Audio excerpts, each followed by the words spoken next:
Habíamos hablado en la ocasión anterior sobre la TPAM, Tecnología de Procesamiento Algorítmico Automatizado de la Metadata. Hoy día quisiera hacer una revisión muy breve, igualmente, sobre lo que es la metadata.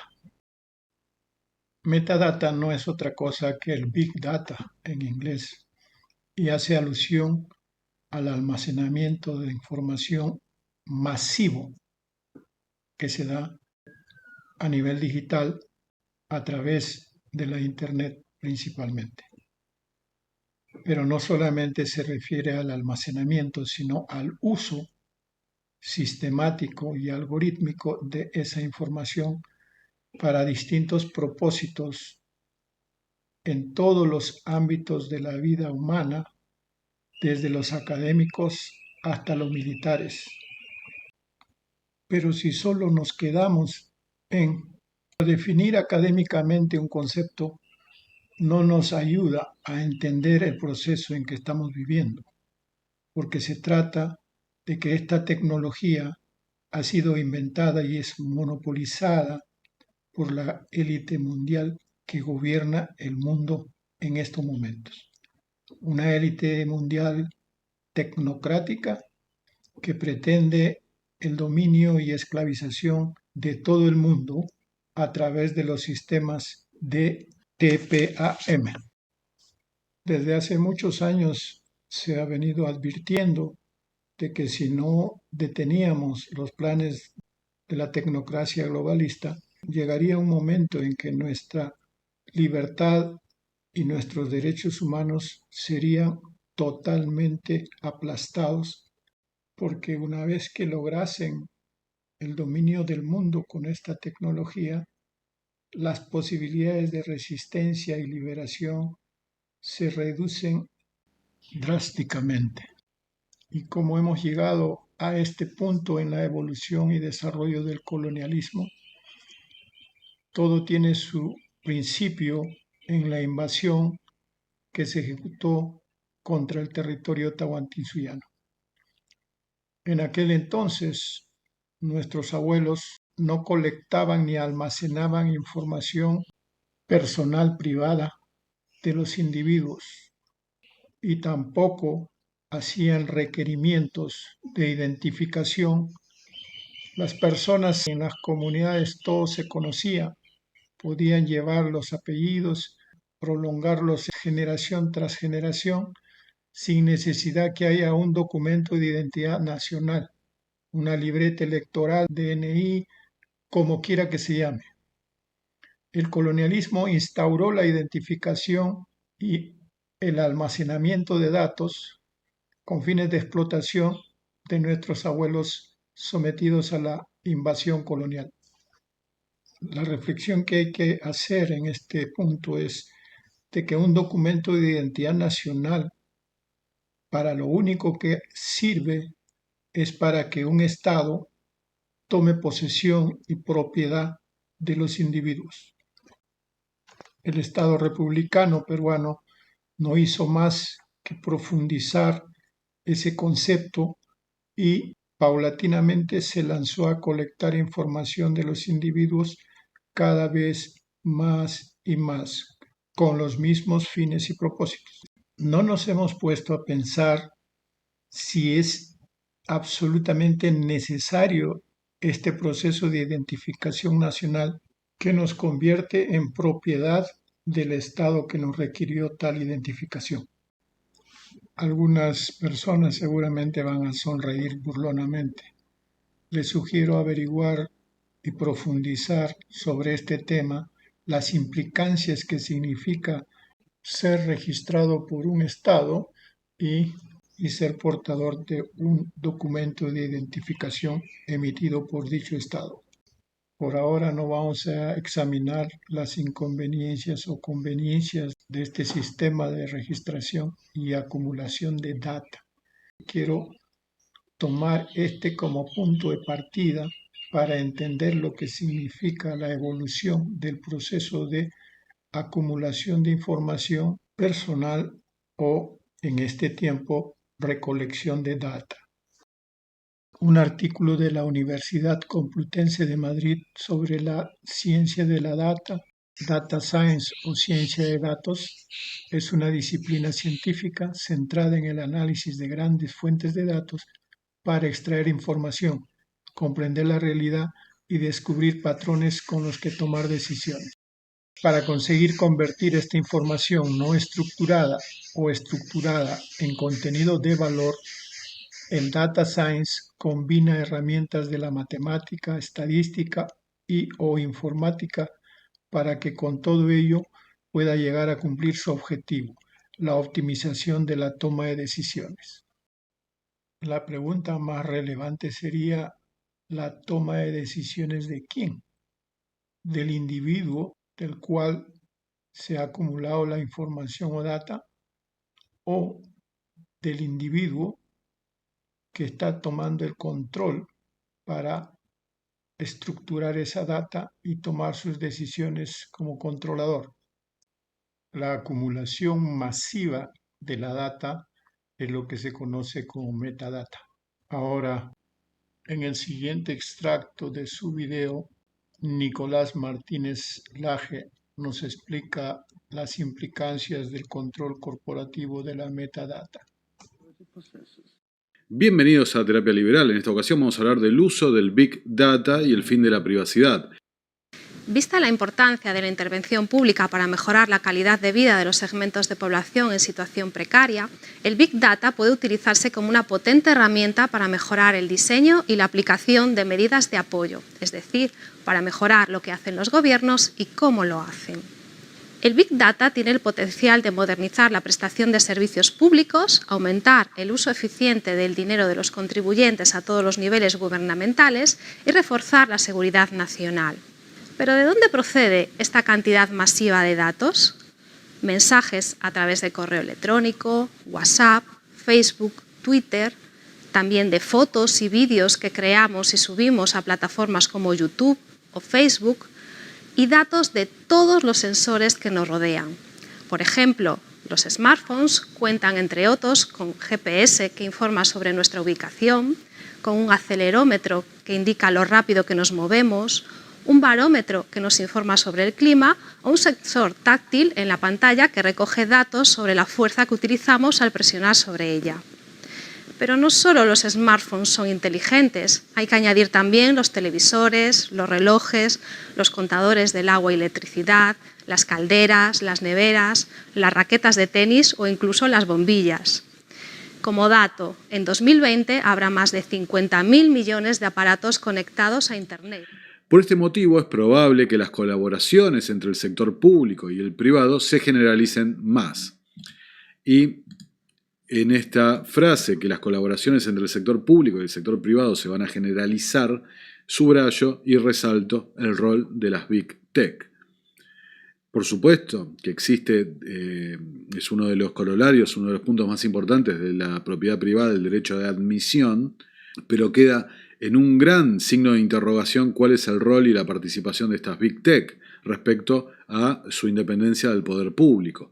Cuando una empresa privada actúa mancomunada con el Estado, aportándole información, aportándole datos, y su principal cliente y contratista es el propio Estado, bueno, el carácter de propiedad privada queda en un lugar bastante relativo. Entonces es importante entender quién cumple cada rol en este gran tablero que es el mundo en el que vivimos.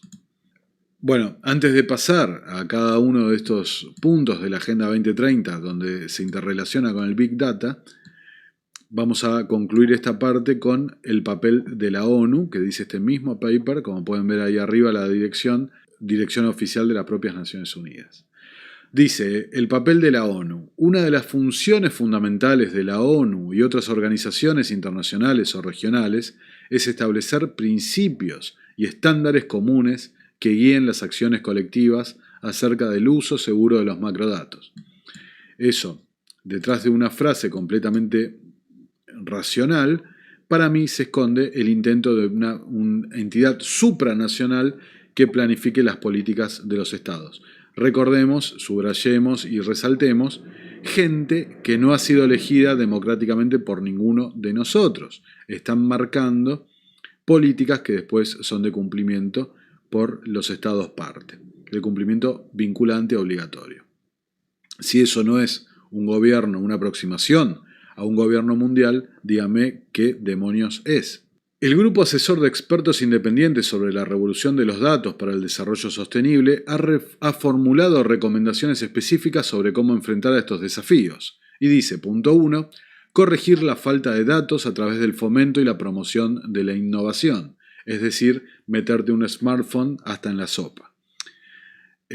Por ahí alguno puede encontrar alguna relación con los planes para distribuir netbooks y demás, ¿no? Pero bueno. Punto 2. Movilizar recursos para superar las desigualdades entre los países desarrollados y los países en desarrollo, así como que entre quienes viven en la abundancia de los datos y los que viven en su pobreza. De vuelta con el tema de las netbooks que mencioné recién, por supuesto tiene una buena utilización, que es acercar a la gente de bajos recursos a esta tecnología, pero si luego un objetivo bien intencionado, termina siendo utilizado para otro objetivo mucho más perverso, bueno, hay que tener cuidado con estas cosas. Tercer punto, crear un liderazgo y una coordinación para que sea posible que la revolución de los datos desempeñe plenamente su papel en el logro del desarrollo sostenible. Lo voy a extender este punto. Un liderazgo y una coordinación central se parece mucho a una planificación central, ¿ok? Lo que dije antes, un organismo supraestatal que coordine y designe políticas para el resto.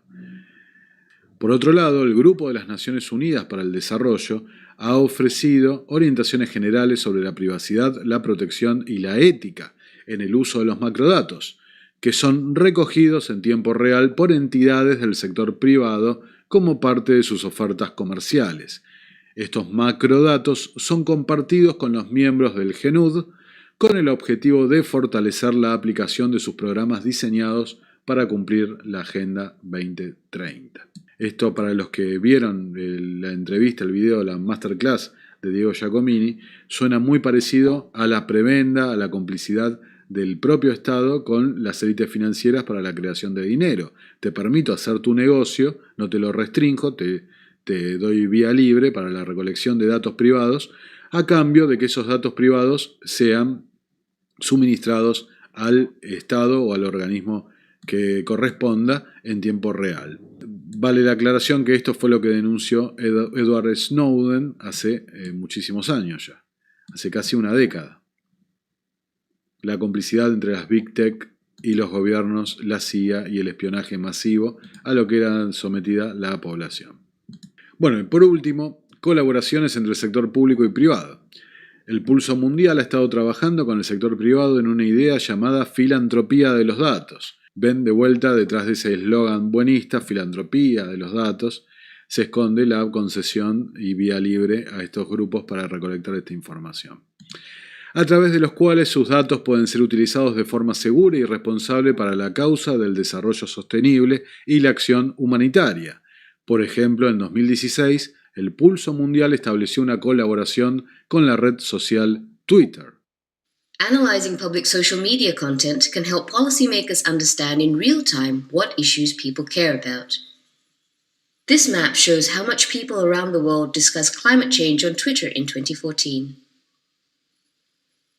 And this map shows the volume of conversation about climate change on Twitter in New York City in September 2014. The most conversation took place along the route of the People's Climate March. Cada día, personas de todo el mundo publican millones de tweets en decenas de idiomas. Este tipo de conversaciones sociales contiene información en tiempo real acerca de muchos temas, entre ellos el coste de los alimentos, la accesibilidad a puestos de trabajo, el acceso a la atención sanitaria, la calidad de la educación y testimonios sobre catástrofes naturales. Esta colaboración permitirá que las agencias humanitarias y de desarrollo de la ONU conviertan los datos públicos en información relevante para ayudar a las comunidades de todo el mundo. De vuelta, este discurso buenista, de ayuda, etcétera, etcétera. También pueden terminar con la privacidad tal como la conocemos, como hemos alertado desde numerosas veces en este canal. Se acerca una época donde el fin de la libertad está mucho más cerca de lo que pensamos. Y por último dice, existen otros ejemplos de colaboraciones. La iniciativa Macrodatos para fomentar el bien social de la Asociación Global del Ecosistema Móvil potenciará la capacidad de almacenamiento de las operadoras móviles para abordar las crisis humanitarias provocadas por las epidemias y las catástrofes naturales. Yo en el video que hice respecto al Gran Reinicio resalté que cuando hablan de pandemias y catástrofes naturales, esta gente explica que la causa es la sobrepoblación y el efecto son estas catástrofes, causa y efecto.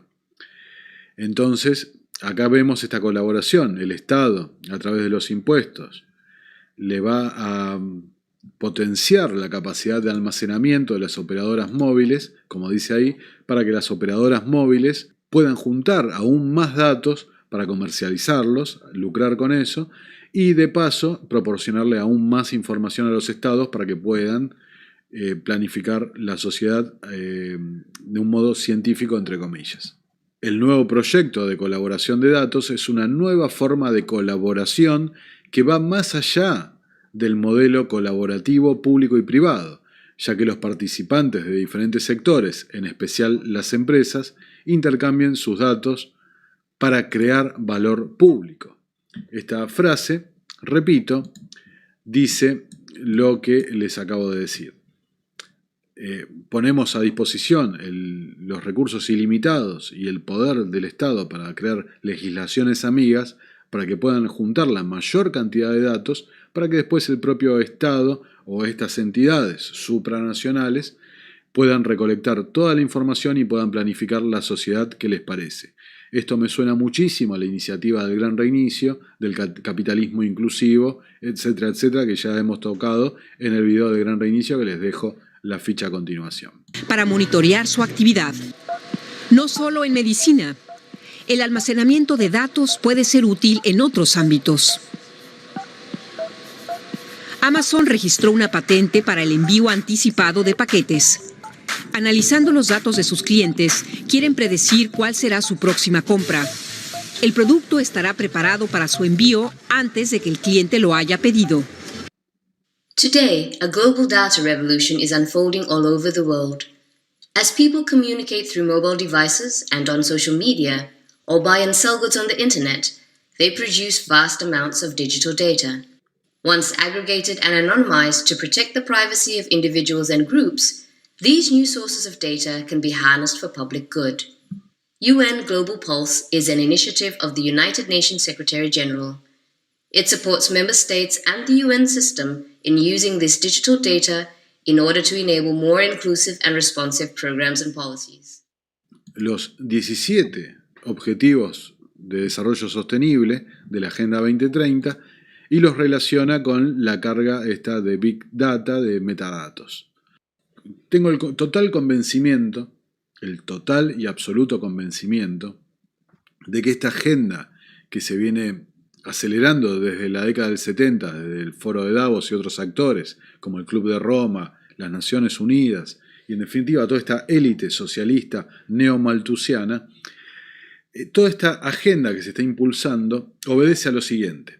La democracia liberal, no hay otra forma de entender la democracia sino desde el liberalismo, porque la democracia se basa en el respeto al individuo y a su propiedad. Detrás del surgimiento del Estado benefactor, ¿qué sentido tiene limitar al Estado desde el punto de vista liberal y como fue pensado originalmente el modelo constitucional, cuando el Estado es el propio dador de bienestar? Entonces no tiene ningún sentido. ¿Para qué vas a limitar el bienestar? Esta es la lógica que están aplicando. Y esa lógica te lleva, como ya ha dicho Mises, como ha explicado Hayek, como han explicado todos los autores liberales, y como no hace falta recurrir a un autor de prestigio, el propio sentido común te tiene que indicar eso. El propio sentido común te tiene que indicar que el avasallamiento del Estado, el avance del Estado contra los derechos individuales, solamente te lleva a un lugar: el autoritarismo, el socialismo más recalcitrante y profundo que puedas imaginar. Y esto es lo que estamos viendo, en consonancia con el avance, la subida, el ascenso de la potencia china, cuyo modelo de control social está exportando a todo el mundo, y ese modelo de control social lo aplauden las sociedades occidentales, porque es detrás del pensamiento socialdemócrata, como dije recién, se esconde un avance continuo sobre las libertades individuales. Si tu punto de partida es el bienestar colectivo, el utilitarismo, y no el individuo, ¿cuál es el límite? Si actúas, esto se lo escuché a Mauricio Rojas una vez, si actúas persiguiendo un ideal tan noble en tu criterio, que es salvar a la humanidad por la sobrepoblación, por el calentamiento global, por el ecologismo, etcétera, etcétera, ¿cuál es tu límite? ¿Sos capaz realmente de hacer cualquier cosa? Si estás persiguiendo tan noble ideal y estás tan desinformado y tan adoctrinado que pensás que ese es el camino. Ese no es el camino es la libertad individual. Y los estados, repito, adoptando cada vez más el modelo de control social chino, avanzan en esa dirección. Y los ciudadanos, por miedo, por desinformación, por ignorancia, por quizás inocencia, por no estar interesados en el tema, muchos están actuando como rebaño, siguiendo las instrucciones y no pensando las consecuencias de lo que está pasando.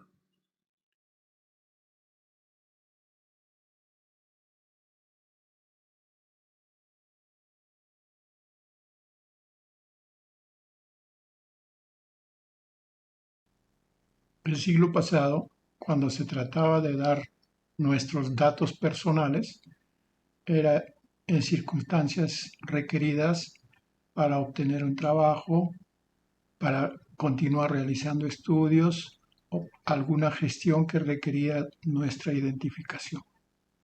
Una oficina de registros públicos era la encargada de almacenar y custodiar estos datos en libros de archivo físicos. Es de este modo que el Estado llevaba un registro de sus posesiones, incluido la población individualizada. Entonces, llevar los registros públicos era una potestad del Estado. Sin embargo, en lo que se refiere a las personas, se limitaba a los registros relativos a su identidad. Ahora nuestros datos personales se han convertido en data, es decir, datos procesados y almacenados electrónicamente en la Internet, y los grandes servidores centrales en los que vamos depositando, conscientemente o no, nuestros datos personales. Con el inmenso avance de la tecnología en esta cuarta revolución industrial, nuestros datos o la data se fueron convirtiendo aceleradamente en metadata.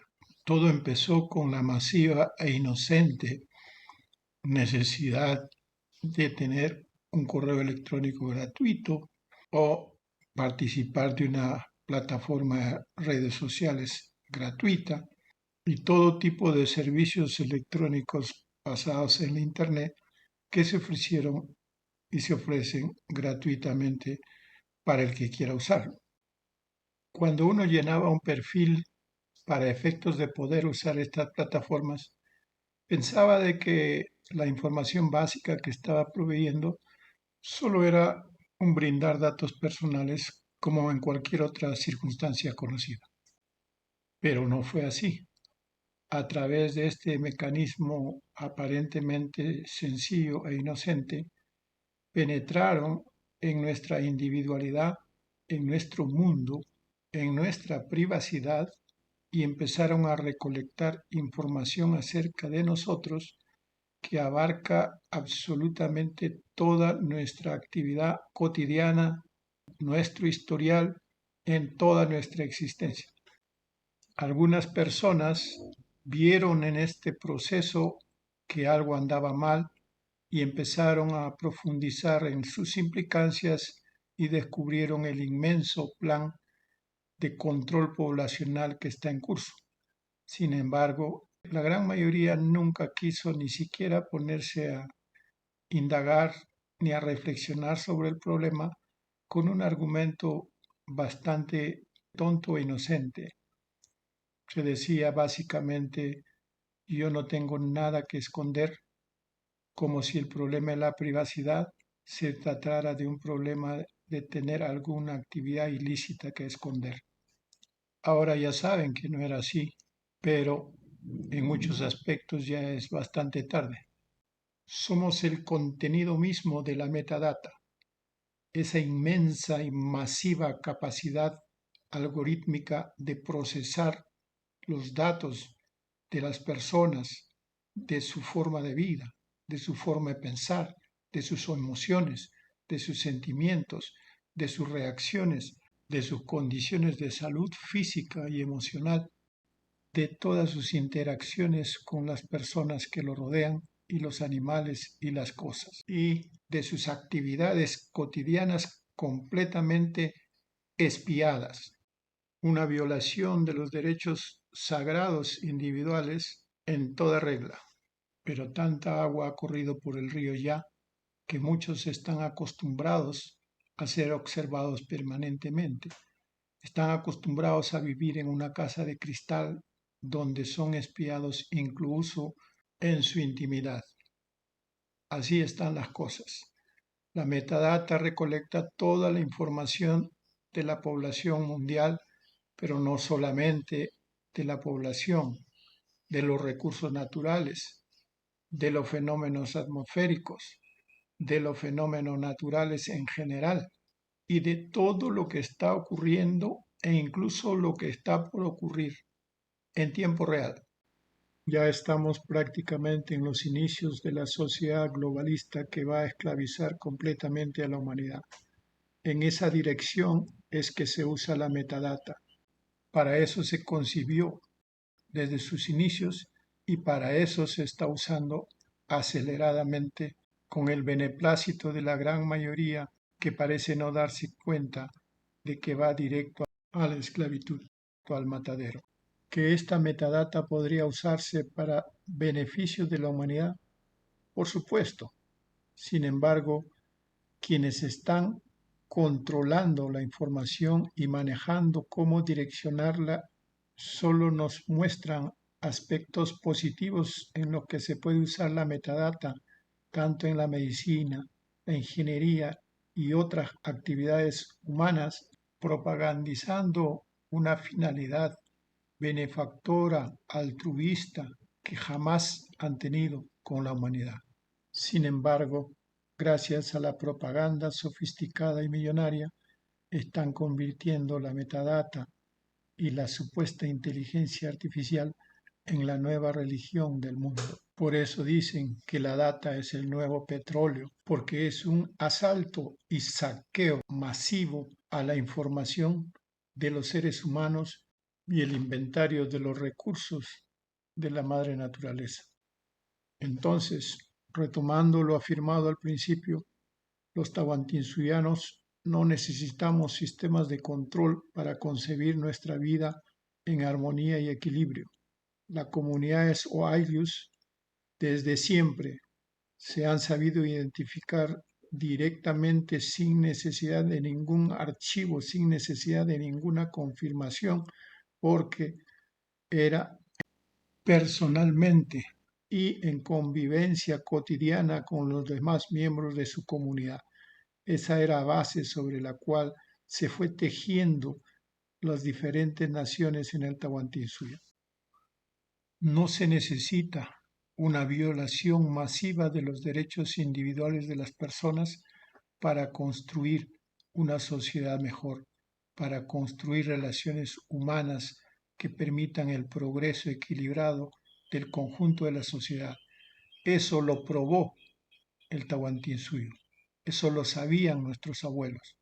Por lo tanto, los tahuantinsuyanos que optamos por transitar el camino del Inca, el camino del Gran Pachacuti, tenemos que saber afrontar estas circunstancias con sapiencia para poder decidir cuáles son los medios más acertados para salir de esta trampa mortal y continuar el proceso de evolución humana en la dirección del Gran Pachacuti.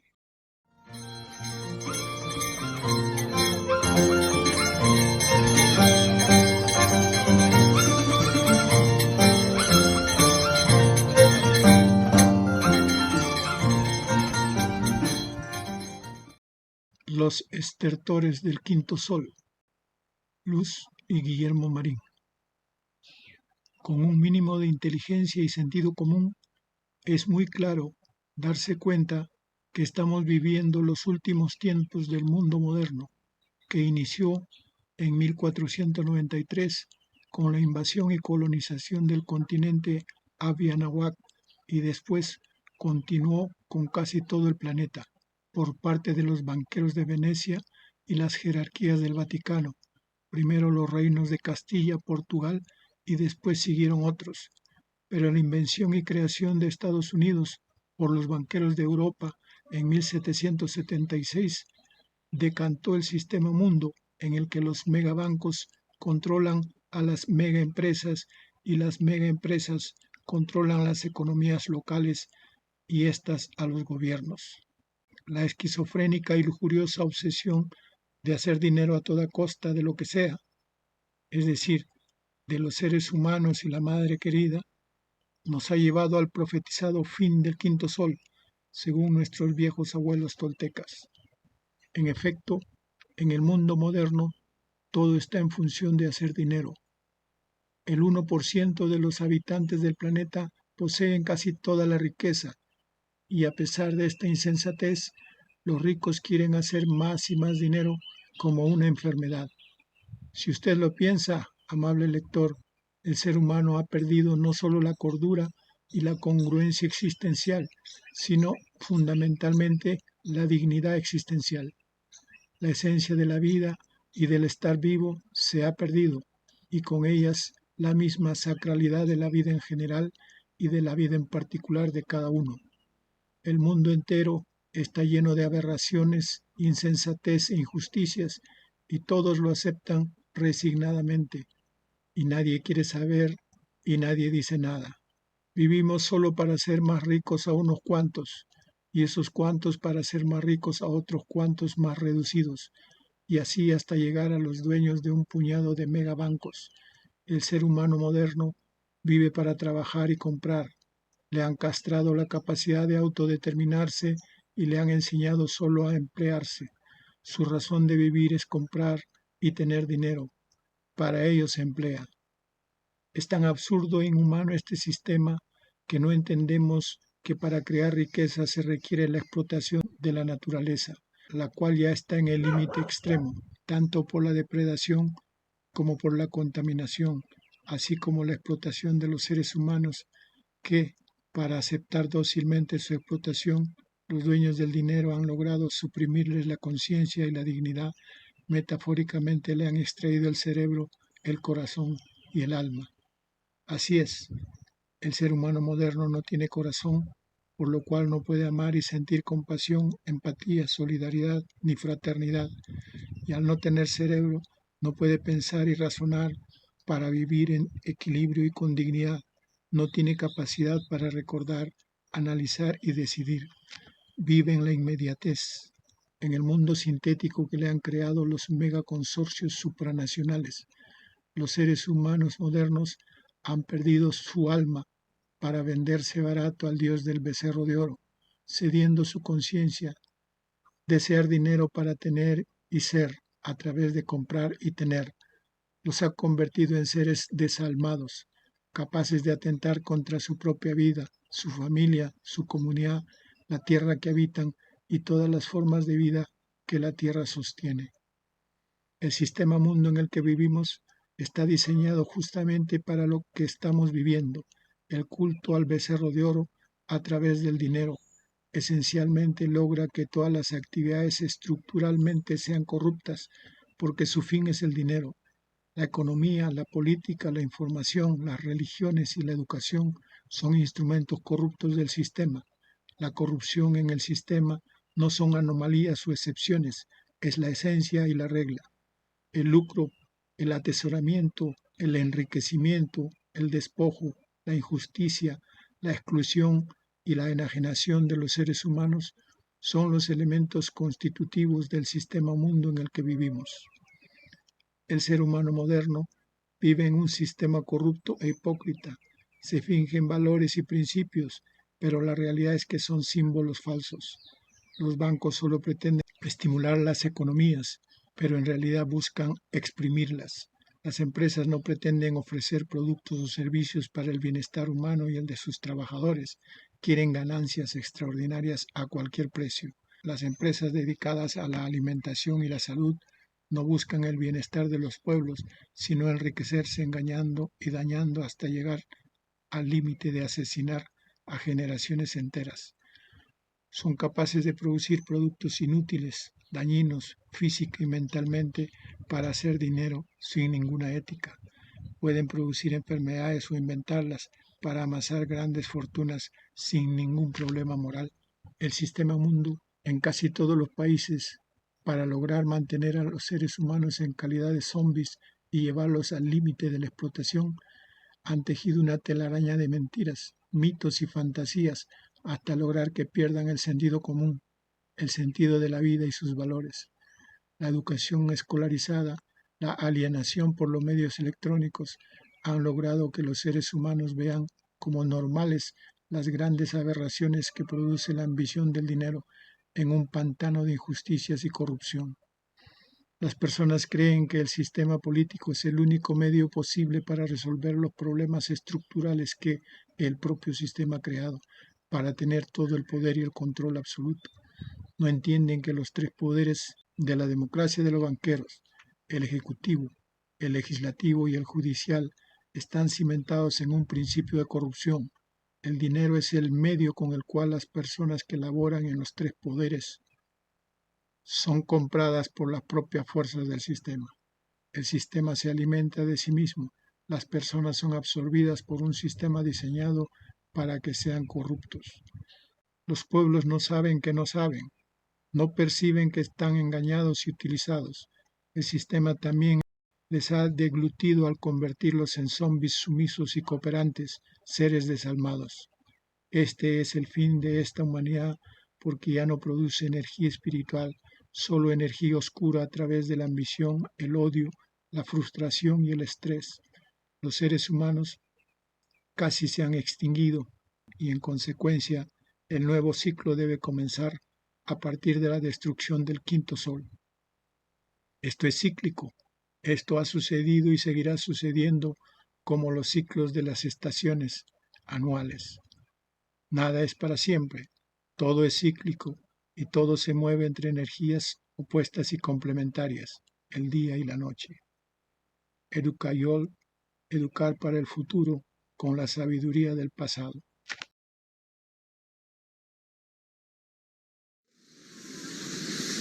Hermanos, aquí no tenemos que venir con banderas peruanas, bolivianas, chilenas, argentinas o mexicanas. No, hermanos. Esos grandes hombres, Cuauhtémoc, Lempira, Huacaipurú, ese indio guajiro de Venezuela, no querían ser nunca venezolanos. Lempira a lo menos. Aquí, Tupac Amaru. Nunca nosotros hemos sido colonizados. El colono es el criollo, el español. Y se han indianizado, ahora se están descolonizando. Yo al hermano Tito le digo yo aquí, no necesito de ser descolonizado, no soy colonizado, no somos colonos. Ese que lo haga en el estado del Perú, el estado de Bolivia, el estado de Chile, ellos que lo hagan. Ellos dicen que se están descolonizando porque realmente están colonizados por su madre patria España, por su padre patria Europa. No debemos sentirnos colonizados, no somos libres todavía, estamos secuestrados con ese utiposidetis nullius, que quiere decir lo que poseéis eres nulo. Se lo han agarrado nuestro territorio, nuestros recursos, nuestra población, nuestra cultura, todo se lo han agarrado. Ese utiposidetes Julio, los abogados tienen que estudiar, con eso nos podemos defender para recuperar nuestro Tahuantinsuyo. Y esos hijos de criollos y patriotas, en 1812-16, se hicieron sus repúblicas, con el utiposidetes juris. Lo que poseéis es justo, dice. ¿Por qué? Porque para ellos es justo. Con eso han hecho las repúblicas. Hubo aquí una batalla de Ayacucho, lean, esa capitulación que hizo Sucre, ese traspaso de los derrotados realistas para que vuelvan a ser patriotas, manteniendo sus riquezas, manteniendo sus grados, manteniendo la vida cultural, el castellano, el cristianismo, la iglesia. ¿Qué es eso? ¿Eso es independencia? Mentira. Esos patriotas peruanos, bolivianos, chilenos, argentinos nunca se han independizado, sí se han emancipado de su papá, como menores de edad que eran como criollitos, así, hijitos, se han emancipado, nunca se han libertado, porque no necesitan libertarse, porque tienen el mismo idioma español, su misma religión católica, sus costumbres, sus tradiciones, su historia, su filosofía, su política, su economía, es de España. Entonces Perú, Bolivia, Chile son agencias, sucursales, apéndices de su madre patria.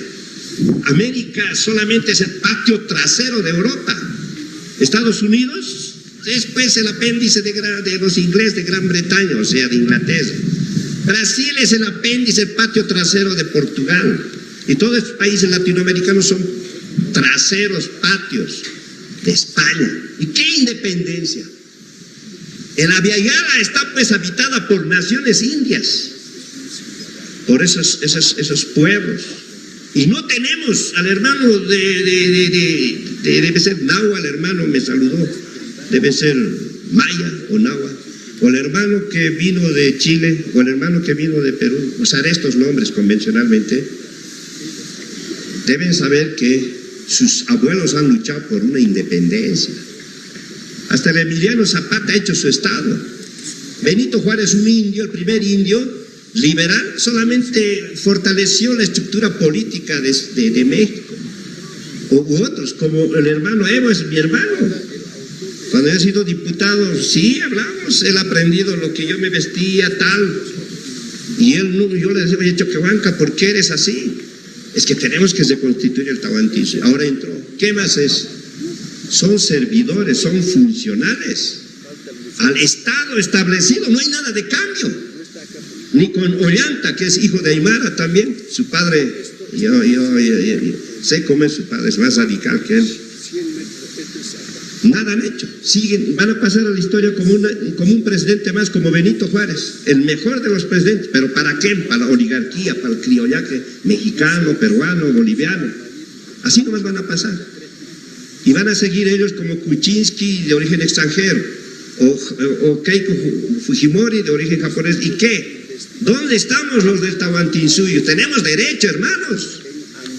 Tenemos derecho a ser independientes.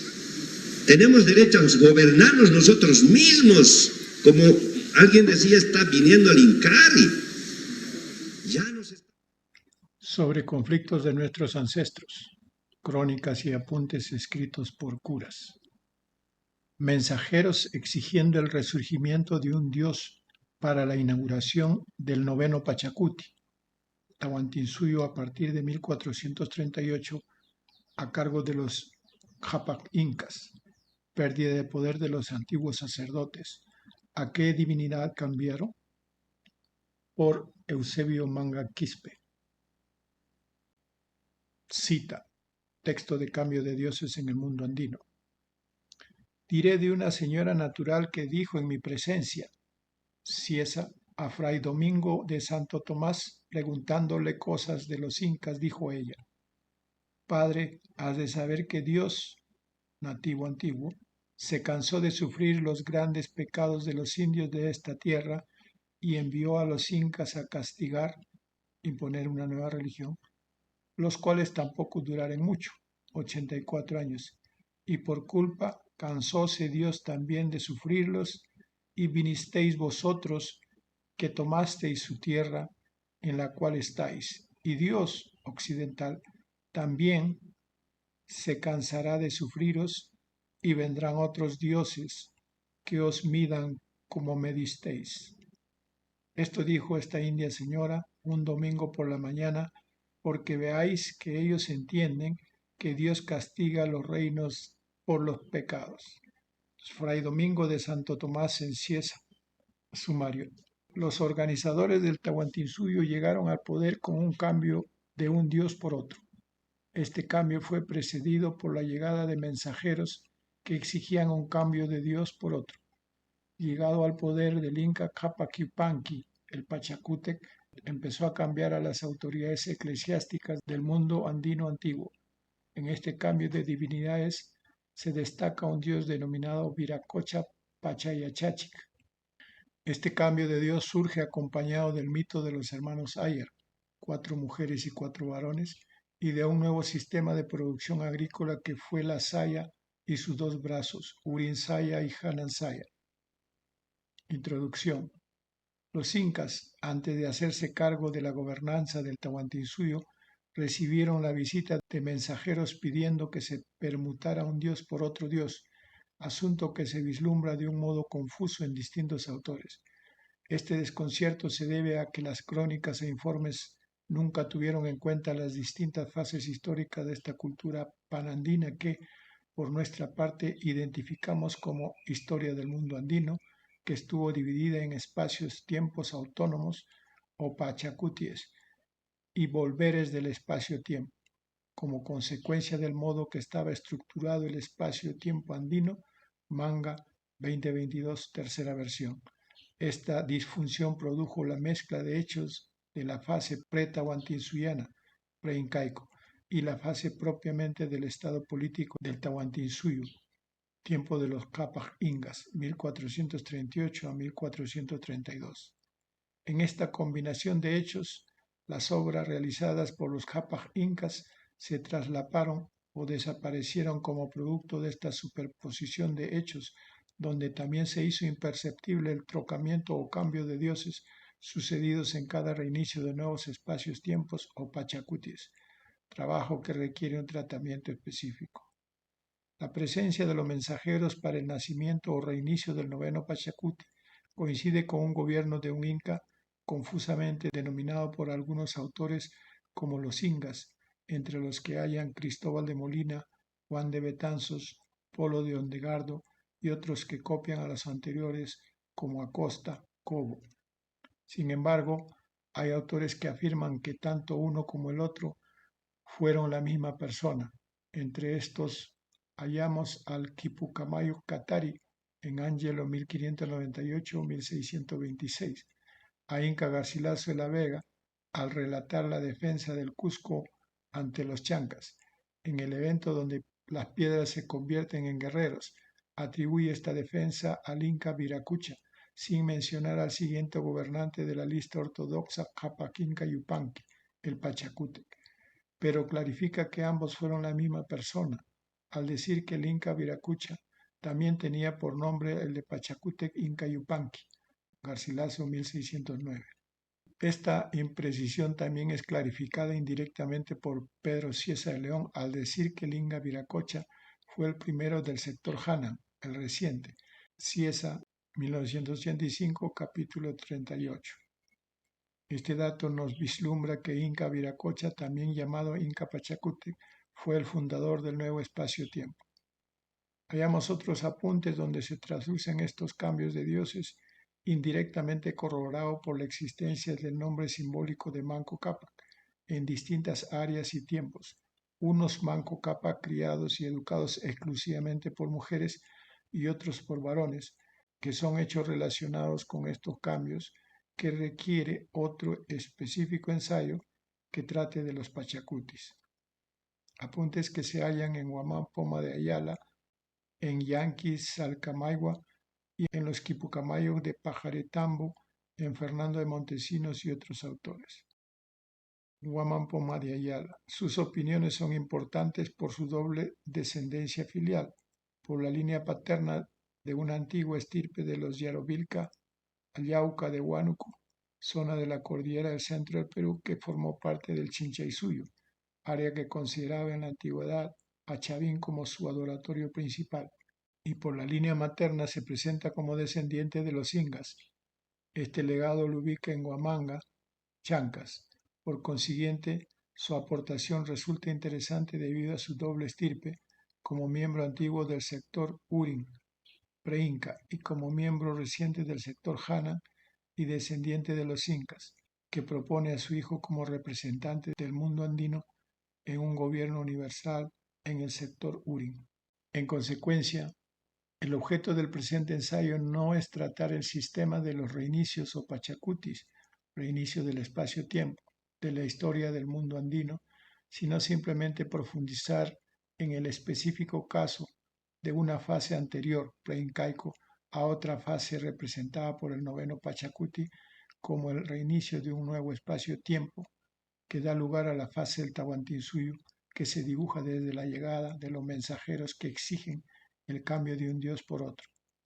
Por otra parte, el hecho de tratar este evento nos hará traslucir qué dios se cambió por otro dios y averiguar los nombres de estos dos dioses, el anterior y el posterior, y por otro lado, clarificar las causas que determinaron la respuesta del reino de los Chancas al reino de los Incas del Cusco. Las causas que determinaron la respuesta del reino de los Chancas al reino de los Incas del Cusco y soslayar las inexactas apreciaciones de otros investigadores que atribuyen a que estos o aquellos eran grandes guerreros y que querían saqueos, más tributos y otras patrañas propias del pensamiento del mundo occidental. El presente ensayo es una reelaboración de una primera versión publicada del 2021. La actual versión considera a otro autor que ayuda a confirmar la narrativa de Guamán Poma respecto a la antigüedad de los incas. Esta nueva versión 2022 está dividida en 3 partes. El primer punto trata de la llegada de los mensajeros reclamando el cambio de los entes a adorar. El segundo punto trata de la reforma política que el Inca Pachacuti del Tahuantinsuyo llevó adelante. El tercer punto tiene 5 subpuntos, entre los que clarifican el nombre del dios que fue cambiado por un nuevo nombre de un dios procedente de las alturas del altiplano o puede que de la otra parte norte serrana. Entre los autores que apuntamos están Guamán Poma de Ayala, Garcilaso de la Vega y el italiano padre Juan Giovanni Anello de Oliva.